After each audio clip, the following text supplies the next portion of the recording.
ईश्वर के चमत्कार के आगे सारे साइंस फेल है।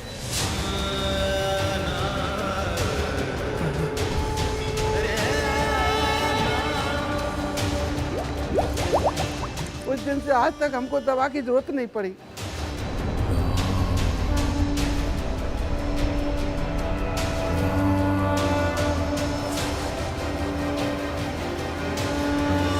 आस्था विज्ञान पे भारी पड़ जाती है।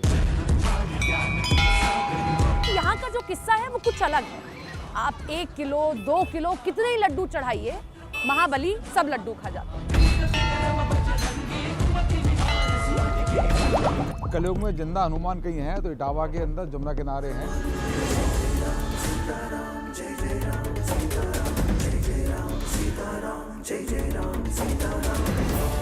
हनुमान जैसे ही उसने 2 टाइल यहाँ से हटाए, हनुमान जी ने उसको अंधा कर दिया।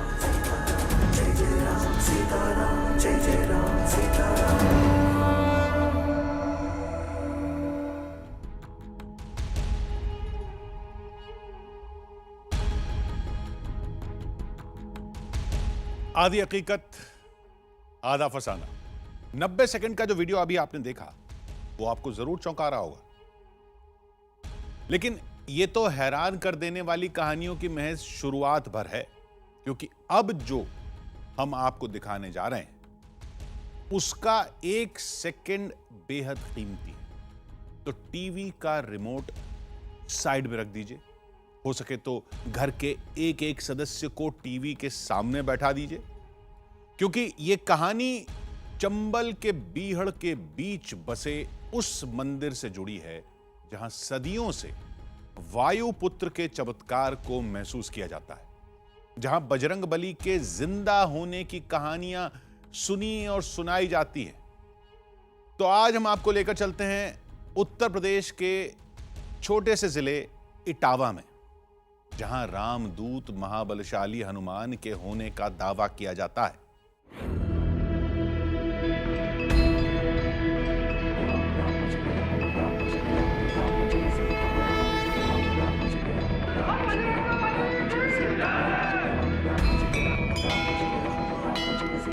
जल में, थल में, वायु में, आप जहां तलाशेंगे वहां वो मिलेंगे, लेकिन किस रूप में कोई नहीं जानता।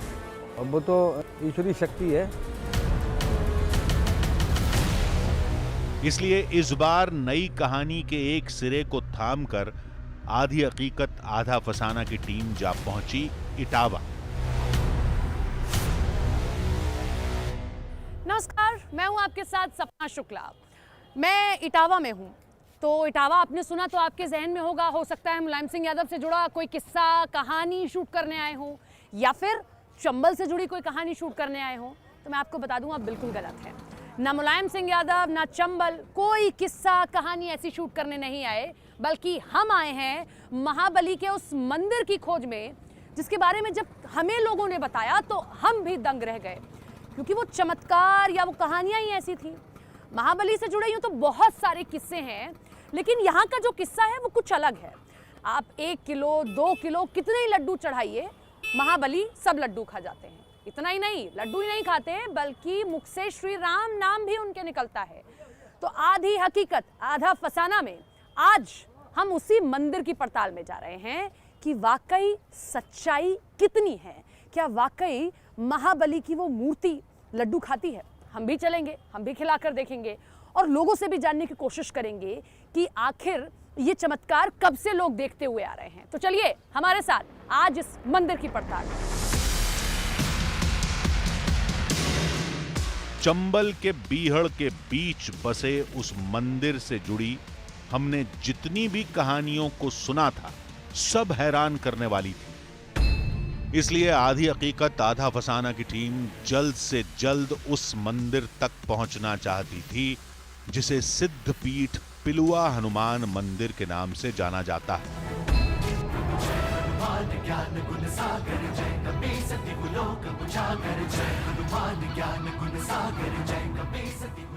इस मंदिर के बारे में जो हमें बताया गया उस सच को ढूंढते ढूंढते हम यहाँ तक आ गए हैं। मंदिर के आसपास का मैं आपको एरिया दिखा देती हूँ।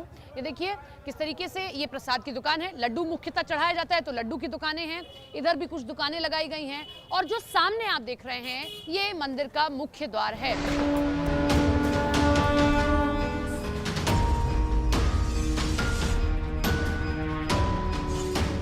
जल्दी ही हमारी टीम उस मंदिर परिसर में पहुंच चुकी थी जहां हनुमान जी के लड्डू खाने का दावा किया जाता है, जहां बजरंग बली के सांस लेने का दावा किया जाता है, जहां स्वयंभू मूर्ति से राम नाम के जाप का दावा किया जाता है।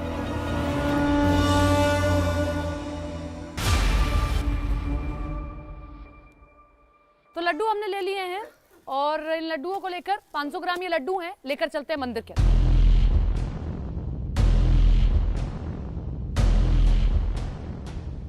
तो देखिए हमने लड्डू बाहर से आपके सामने ही खरीदे और अब जो है हम ये लड्डू लेकर मंदिर यही है, जाते हैं अंदर। महाराज जी हमारे साथ हैं जो यहाँ के मुख्य पुजारी हैं, दूसरे पुजारी जी भी हमारे साथ हैं। महाराज जी मैं ये 500 ग्राम लड्डू लेकर आई हूँ और मैं खुद ही खिला दूँ, खिलाकर देखूँ? आप खुद अपने हाथ से खिलाओ। ठीक है, तो ये आपके सामने लड्डू हैं और मैं पहला लड्डू, ये जो बजरंगबली की स्वयंभू मूर्ति है और जिसकी मान्यता के कारण हम यहाँ आए हैं सच जानने के लिए कि वाकई हनुमान जी लड्डू खाते हैं नहीं खाते हैं। ये पहला लड्डू उनके मुख में डाला, आपने देखा, पहला लड्डू खा लिया उन्होंने, जो हम देख रहे थे। मैं भी विश्वास नहीं कर पा रही हूँ वाकई में, लेकिन मेरे कैमरा पर्सन दिखाएंगे आपको कि ये देखिए बुलबुले उठ रहे हैं। एक जो मैंने लड्डू डाला था उसमें बुलबुला उठा और ये दूसरा लड्डू अब मैं खिलाने जा रही हूँ। ये दूसरा लड्डू है और ये भी मैंने अपने हाथ से खिला दिया है। मैं तीसरा लड्डू फिर खिलाने जा रही हूँ, आपके सामने देखिए।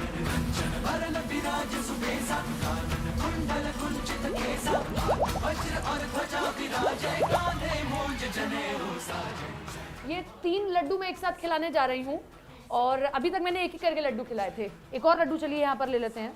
कहते हैं 3 लड्डू नहीं खिलाए जाते, जैसा पंडित जी कह रहे हैं, तो 4 लड्डू हमने ले लिए एक साथ। ये 4 लड्डू मैं खिलाऊंगी, ये आप देख पा रहे होंगे, और फिर देखते हैं कि क्या चारों एक साथ खाते हैं नहीं खाते हैं बजरंगबली। तो ये आपके सामने ये 4 लड्डू।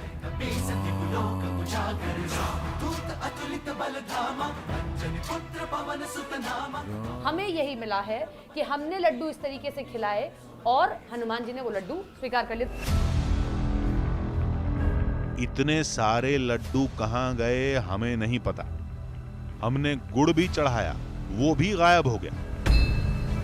ऊपर से ये बुलबुलों की आवाज, सब कुछ वैसा ही जैसा हमें बताया गया। तो क्या सच में ये वायुपुत्र का कोई चमत्कार है? जैसे एक पेड़ की कई शाखाएं होती हैं, वैसे ही पिलुआ वाले हनुमान जी से भी जुड़ी कई कहानियां हैं। ये द्वापर युग से जुड़ी हुई कहानी है कि जिस समय पांडव लोगों को वनवास हो गया था और भीम ने चकर नगर में कीचक नामक दैत्य का वध किया था और वहां से उन्हें अवमान हो गया। जब जंगल में, घनघोर जंगल में आगे बढ़ रहे थे तो हनुमान जी यहीं लेटे हुए थे। हनुमान जी ने अपनी इतनी पूंछ बढ़ाई कि भीम के रास्ते में जाकर के पूंछ मिली उन्हें। अच्छा। उन्होंने इसको हटाने का बहुत प्रयास किया। जब उनका अहमान चूर हो गया तो हनुमान जी ने उनके गले लगाया, कहा तुम भी पवन पुत्र हो और मैं भी पवन पुत्र हूँ। तब से ऐसी मान्यता है कि दक्षिण मुखी लेटे हुए पिलुआ हनुमान जी के नाम से ये हनुमान जी हमारे विख्यात हैं। और लेटे हुए हनुमान जी तो प्रयागराज में भी हैं, लेकिन हमारे यहाँ लड्डू चढ़ता नहीं है, हनुमान जी लड्डू स्वयं खाते हैं। कहानियों का एक हिस्सा तो इस मंदिर के नाम से भी जुड़ा है। पिलुआ बाबा नाम इसलिए पड़ा कि हनुमान जी के सिर की ओर एक जंगल में जो पिलुआ वृक्ष होता है जिसमें नमोरी जितना फल आता है, सिर की तरफ वो पेड़ था और उसकी झाड़ी में हनुमान जी उसकी डाली के नीचे लेटे हुए थे। यहाँ जो कुछ हमें बताया गया वो हैरान करने वाला था। इसलिए इन दावों को लेकर बात तभी आगे बढ़ सकती थी जब हमें मंदिर के महंत की इजाजत हो। आप पड़ताल कर सकती हैं, कोई आपत्ति नहीं है, सबसे बड़ी विशेषता ये है कि हम लोगों को जो यहाँ काम करना पड़ता है उसके लिए शाम को अर्जी लगानी पड़ती है हनुमान जी से। अर्जी कैसे अर्जी लगानी पड़ती है? आपने अपनी बात जाकर के हनुमान जी से कहोगे और कि हमें कल ये काम करना है, तभी आप यहाँ कोई काम कर पाएंगे। अगर आप नहीं कहेंगे तो हनुमान जी दूसरे दिन आपको कोई काम न करने। इस इजाजत और अर्जी वाली बात के पीछे भी एक चौंकाने वाला दावा किया जाता है। एक बार मैं मैनपुरी जा रहा था, मैंने यहाँ के हमारे मिस्त्री से कहा, मुरलीधर मिस्त्री था, हमने कहा कि हनुमान जी के टाइल बहुत पुराने हो गए हैं। तब हनुमान जी का मंदिर बहुत छोटा था। हमने कहा ये टाइल हटा करके आप नए टाइल लगा दें। हनुमान जी से पूछ लिया, दूसरे दिन की अनुमति हो गई, लेकिन हम चले गए बाहर, उसने काम नहीं लगाया। तीसरे दिन काम लगाया तो हनुमान जैसे ही उसने 2 टाइल यहाँ से हटाए, हनुमान जी ने उसको अंधा कर दिया। 1 महीने तक वो अंधा रहा। हमें सच्चाई की तह तक जाने की इजाजत मिल चुकी थी। अब हमें यह समझना था कि आखिर बजरंग बली को चढ़ाया जाने वाला प्रसाद जाता कहां है। मंदिर एक टीले पर बना है। मुमकिन है कि टीला अंदर से खोखला हो और मूर्ति के ठीक नीचे टीले के बीच में कोई कुआं हो। यह भी मुमकिन है ये कुआं अंदर ही अंदर यमुना नदी तक जुड़ा हो और सारा प्रसाद नदी में चला जाता हो। यह भी मुमकिन है कि कुएं का तल जमीन से अंदर से होते हुए लायन सफारी या बीहड़ में किसी कुंड या विशाल तालाब तक जाता हो और भक्तों का डाला सारा प्रसाद बहकर वहीं चला जाता हो। ये जानने के लिए हमने सबसे पहले रुख किया मंदिर की छत का।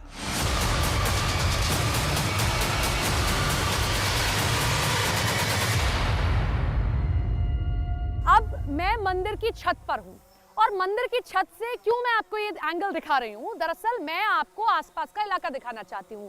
चंबल का इलाका है और चंबल के इलाकों में बीचों बीच में ये मंदिर बना हुआ है। अब मैं आपको दिखाती हूँ, वो किला भी दिखाऊंगी मैं आपको कैमरे के जरिए। देखिए कैमरे के जरिए आप देख पाएंगे वो किला दरअसल वो उस राजा का किला है जिसके बारे में एक कहानी ये भी बताई गई कि वही वो राजा थे और उनके द्वारा ही ये मंदिर जो है स्थापित किया गया, इस मंदिर की खोज की गई।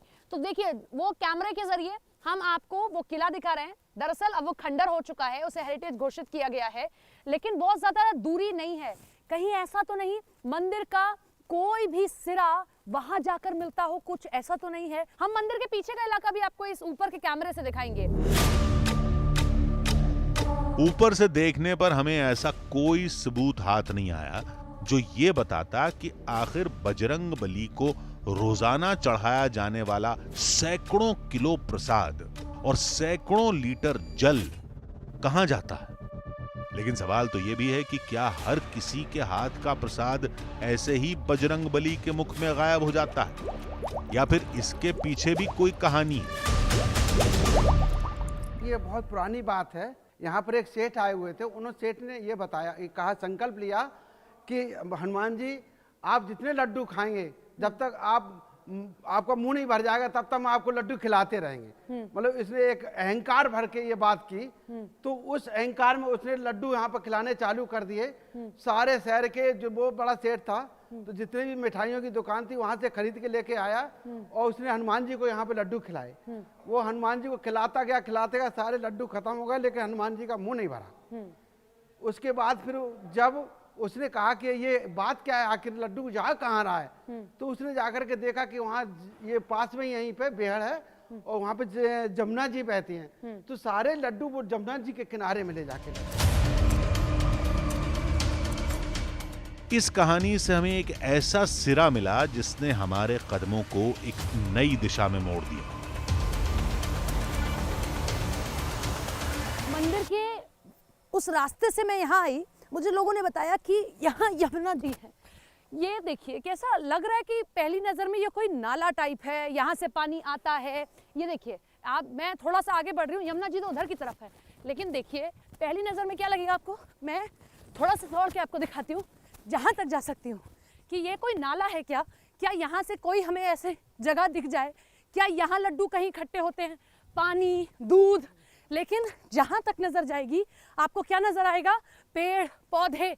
आमतौर पर गांव में जो नदी के किनारे के खेत होते हैं, अपने खेतों तक पानी पहुँचाने के लिए लोग इसी तरीके से जो है रास्ता बना लेते हैं। हमने इसमें कूदकर इसलिए जानने की कोशिश की कि कहीं ऐसा तो नहीं कि यहाँ कहीं एक सिरा जुड़ा हुआ हो जहाँ लड्डू हो या पानी हो या फिर दूध हो या कुछ भी ऐसा मिले जो हमें पता लग सके कि कहीं वहाँ का कोई छोर यहाँ तो इकट्ठा नहीं हो रहा है। यहाँ हमें नहीं मिला। लेकिन अब मैं दिखाती हूँ आपको, थोड़ा सा टर्न होती हूँ। अब मैं जहाँ जा रही हूँ यहाँ है यमुना नदी। मैं थोड़ा सा आगे बढ़ रही हूँ, यहाँ से आपको नजर आएंगी यमुना नदी। ये जो रास्ता जा रहा है, देखिए मैं जिस रास्ते पर चल रही हूँ, ये जो भाग रही हूँ मैं जिस रास्ते पे, यहाँ से अब मुझे साफ साफ देखिए, निज़ाम जी आप देख पा रहे हो, मेरे कैमरा पर्सन है, देख पा रहे हो, देखिए यमुना नदी दिख गई निज़ाम जी हमें, जिस यमुना नदी के बारे में लोग कह रहे थे।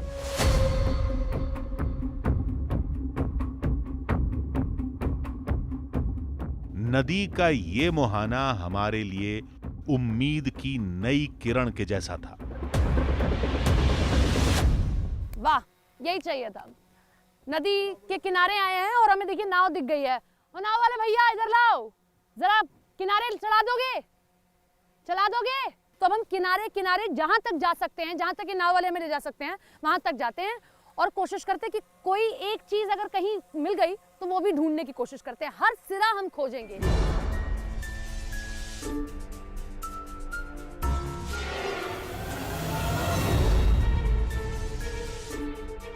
तो नाव में हम इसलिए बैठे हैं क्योंकि नाव के सहारे हम एक नहीं कई किनारे अब देख सकते हैं। हम जो है किनारे किनारे नदी के चल रहे हैं और हर किनारा हम देख रहे हैं। जैसे मैं, आप देखिए कि मैं अब इसी तरफ मेरी नजरें हैं कि कुछ दिख जाए, कुछ हो शायद, लेकिन अभी तो नहीं दिखा है। ये पूरा किनारा हम चलेंगे क्योंकि पैदल अगर चलते तो हम थोड़ी दूर तक चल सकते हैं। नाव हमने इसीलिए ली कि हम और आगे तक जा सकें और आगे तक देख सकें।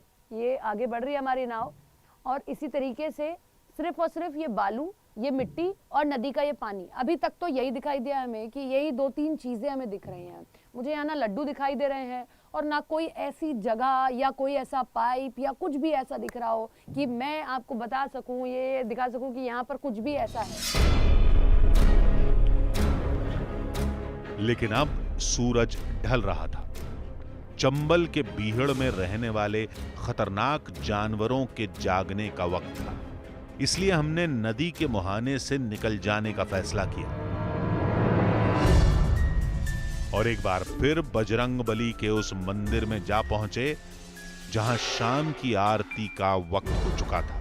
क्योंकि हमें बताया गया था कि रात के वक्त जब सब कुछ शांत हो जाता है तब स्वयंभू हनुमान जी की मूर्ति राम नाम का जाप करती है। तो हम आज इंतजार ये भी कर रहे थे कि अब शाम की आरती हो, तब तक भी हम इंतजार करें। तो पंडित जी देखिए आरती से पहले कुछ तैयारियां कर रहे हैं, उनसे जान लेते हैं कि क्या तैयारी कर रहे हैं, कैसे आरती होगी और आरती के बाद में कि मंदिर बंद कर दिया जाएगा या नहीं। तो पंडित जी ये क्या हो रहा है और कब आप आरती करेंगे? 7 बजे आरती होगी। हाँ, उसके बाद कपाट बंद हो जाएंगे आरती के बाद। अच्छा, सुबह खुलेंगे 5:30 बजे। अच्छा, ये अब आप श्रृंगार कर रहे हैं? हाँ, श्रृंगार उनका चूल्हा चढ़ा रहे। अच्छा, चूल्हा चढ़ा रहे हैं। आरती करने के बाद में आप ये कपाट बंद कर देंगे, फिर सुबह कितने बजे खोले जाएंगे? 5:30 बजे। 5:30 बजे। ये एक चीज और बताइए, आपने कहा था राम नाम भी आप सुन सकते हैं, तो क्या आरती के बाद में हम उस ध्वनि को सुन सकते हैं? बिल्कुल, उसमें माइक लगाओ आप, मतलब जो बुलबुले से आ रहे हैं इन्हीं में राम राम की आवाज आती है। अच्छा,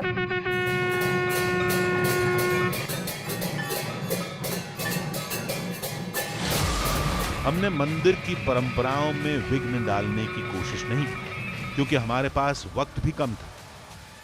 लेकिन मंदिर से जुड़ी कई कहानियां अभी बाकी थी जिन्हें सुनने और समझने के लिए हमें अगली सुबह का इंतजार करना था।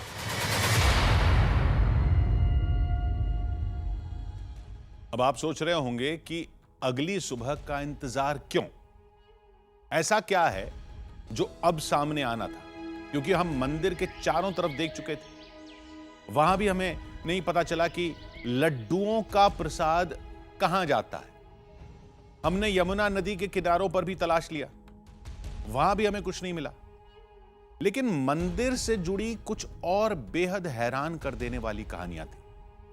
अब आधी हकीकत आधा फसाना की टीम को कहानियों के कुछ और सिरों को थामकर आगे बढ़ना था।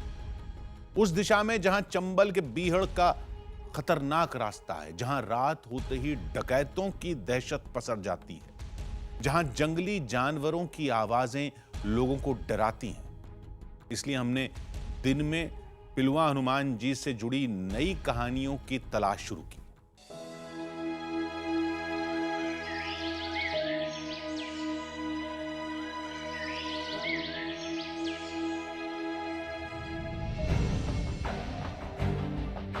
चंबल के बीहड़ में नया दिन अंगड़ाई ले चुका था। अब एक बार फिर हमने उन कहानियों के सिलसिले को आगे बढ़ाना शुरू किया जो कहानियां पिलुआ वाले बजरंग बली से जोड़कर बताई जाती हैं।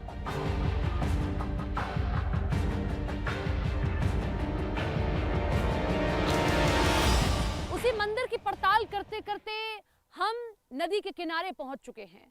चंबल के इस नदी के किनारे यूं तो डाकुओं की बहुत कहानियां प्रसिद्ध रही हैं, लेकिन आज हम बजरंग बली के उस मंदिर के लिए आए हैं जिसकी कहानी हमें क्यूरियोसिटी में, हमें उत्सुकता में यहां तक ले आई है कि क्या वाकई आज भी ऐसा मंदिर है, क्या वाकई ये सच है जो हमने त्रेता युग में देखा था, या हमें बताया गया या हमें पढ़ाया गया कि जब सभी देवी देवता बैकुंठ चले गए एकमात्र बजरंग बली थे जो आज भी इसी धरती पर है। इसी मंदिर की हम पड़ताल कर रहे हैं। जय जय राम सीताराम, जय जय राम सीताराम, जय जय राम सीताराम, जय जय राम सीताराम, जय जय राम सीताराम, जय जय। एक बार फिर हम उस मंदिर जा पहुंचे जहां की कहानियां हमारे लिए कौतूहल बन चुकी थी। इस बार मंदिर में पहले से श्रद्धालु मौजूद थे। हम इसी बात की पड़ताल कर रहे हैं कि आखिर जब इतने सारे श्रद्धालु पहुंच रहे हैं, इतने लड्डू खिला रहे हैं, तो ये जाते कहां हैं? क्या वाकई ये कोई चमत्कार है या आसपास कोई ऐसी जगह है जहां ये सभी लड्डू, ये पानी या ये जो चीजें चढ़ाई जा रही हैं हनुमान जी को, वो पहुंचती हैं? कई सवालों ने हमारी उलझन को बढ़ा रखा था,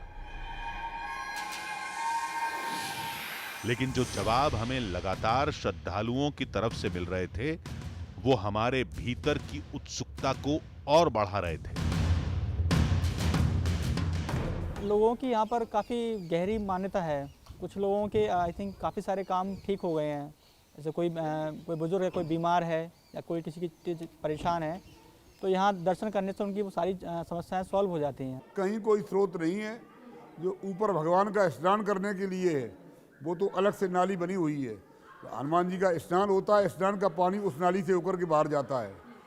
लेकिन मुखारबिंद का जो गहराई है, मुखारबिंद में जो लड्डू खाते हैं, दूध पीते हैं, श्वास लेते हैं, इसकी कोई गहराई आप लोगों ने तो पता की है, हम लोगों ने ना पता की है, ना इसका कोई जानकारी है कि जमुना जी में कोई स्रोत हो।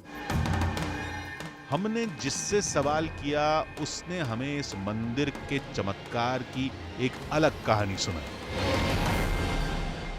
पहले डॉक्टर ने बताया कि बचेगी नहीं, विकलांग हो जाएगी, मर जाएगी, लेकिन भगवान जी की ऐसी कृपा हुई कि हमारी बहू को कहीं कुछ नहीं हुआ। किसी की बीमारी ठीक हुई, किसी की तरक्की हुई, किसी का जीवन बदल गया।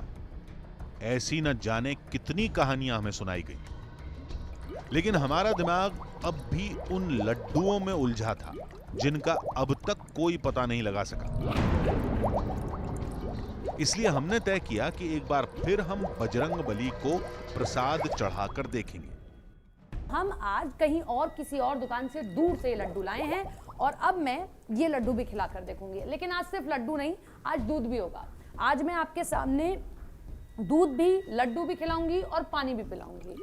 ये मैंने पहला लड्डू खिला दिया और ये दूसरा लड्डू मैं खिलाने जा रही हूँ। पहला लड्डू आपके सामने खिलाया, ये याद रखिएगा, ये यहाँ के लड्डू नहीं है, मैं बाहर से ये लड्डू लेकर आई हूँ। और ये दूसरा लड्डू, ये भी मैंने खिला दिया। उसके बाद ये तीसरा लड्डू, मैं इस तरीके से 5 लड्डू कम से कम खिलाऊंगी हनुमान जी को। और उसके बाद ये दूध और फिर पानी पिलाऊंगी। ये तीसरा लड्डू मैंने खिलाया, आपके सामने है। अभी तक आपको कोई लड्डू ऊपर आता नहीं दिखाई दिया, कहीं जाता नहीं दिखाई दिया। ये चौथा लड्डू मैंने खिलाया और ये आपके सामने 5वां लड्डू भी मैंने हनुमान जी को खिला दिया। हमने बस आज यही परिवर्तन किया कि कहीं ऐसा तो नहीं कि जो दुकान पास में है उन लड्डुओं में कुछ अलग हो, तो हमने इसीलिए आज बाहर से लाकर लड्डू हनुमान जी को खिलाए। लड्डू खिलाया, दूध पिलाया, पानी पिलाया, लेकिन हमें सब कुछ लगभग पहले जैसा ही दिखाई दिया। इसलिए आधी हकीकत आधा फसाना की टीम ने तलाश की दिशा को नई तरफ मोड़ दिया।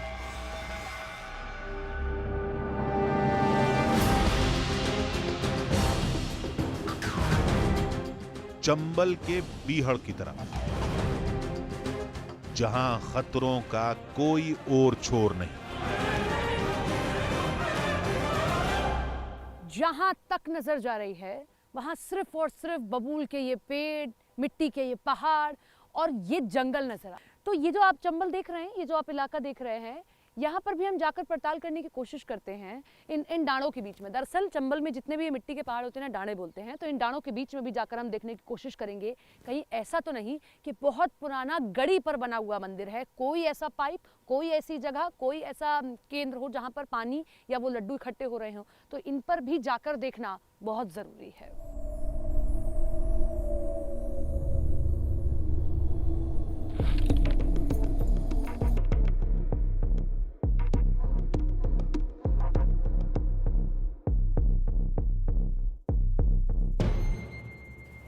हम एक टीले पर ही हैं, ये पहाड़ है मिट्टी का, लेकिन देख लीजिए मैं आपको जंगल दिखाती हूँ, कितना घना जंगल है आसपास। ये देखिए, जहाँ तक नज़र जाएगी आपको ये मिट्टी के ऊंचे ऊंचे पहाड़ और ये जंगल नज़र आएगा। इस पूरे जंगल में कई किलोमीटर ये लंबा जंगल है। हमने पूरे जंगल में छाना है, हमें अभी तक कोई सुराग हाथ नहीं लग पाया कि हमें कोई ऐसी जगह दिख जाए जहाँ वो लड्डू दिख जाएं, पानी दिख जाए या दूध दिख जाए, कोई ऐसी जगह जहाँ वो चीज़ें इकट्ठी हो रही हों। अभी तक कुछ ऐसा नहीं लगा और कई किलोमीटर दूर दूर तक फैला हुआ ये जंगल है। और इससे उधर है यमुना जी, हमने यमुना जी के पास भी देखा। ऊबड़ खाबड़ रास्ता, कभी फिसलन भरा पहाड़, कभी कटीली झाड़ियां। बीहड़ हमारे लिए चुनौती बन चुका था।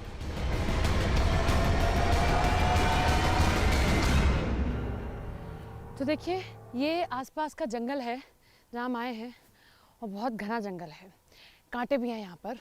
ये बबूल के पेड़ हैं और इसके कांटे ऐसे होते हैं कि आपके जो आपने पहन रखा है फुटवेयर उसमें भी सुराख करके चले जाएंगे। लेकिन हम कोशिश इसलिए कर रहे हैं क्योंकि हमें वो जगह ढूंढनी है।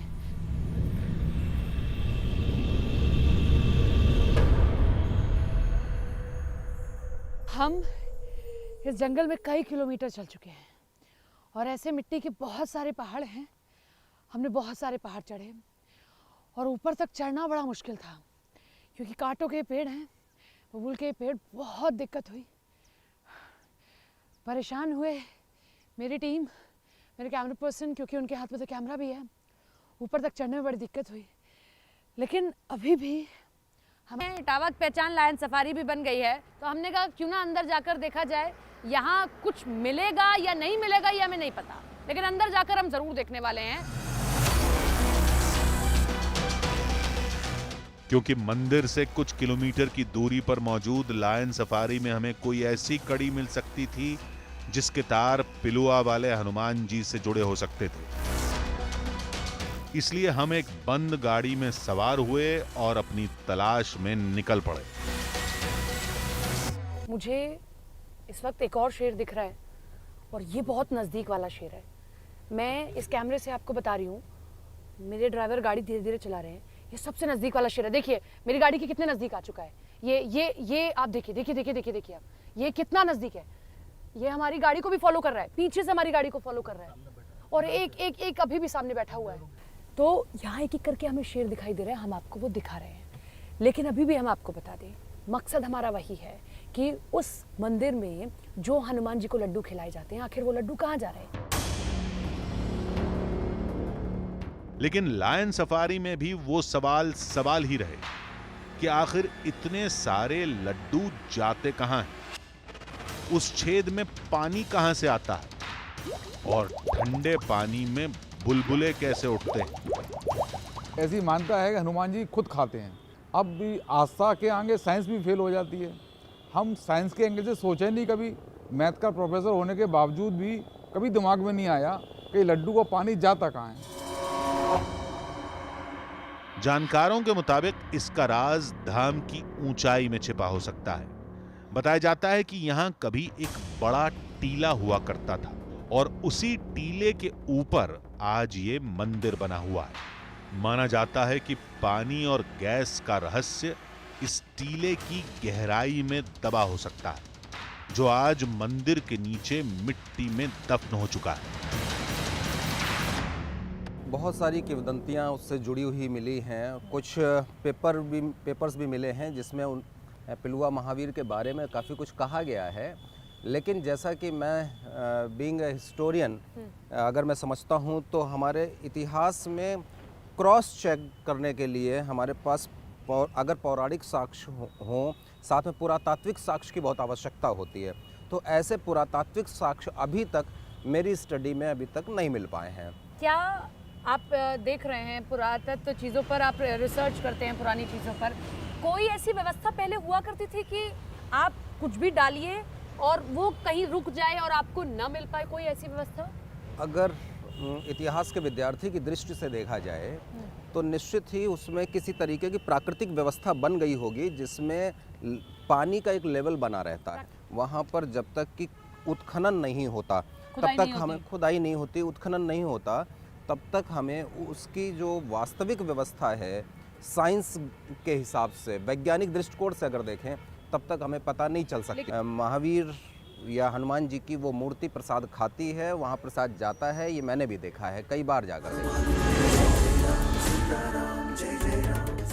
अब ये आपको तय करना है कि पिलुआ वाले बजरंगबली से जुड़ी कहानियां कोई चमत्कार है या उनका कोई वैज्ञानिक नजरिया भी है जिसे समझा जाना अभी बाकी है।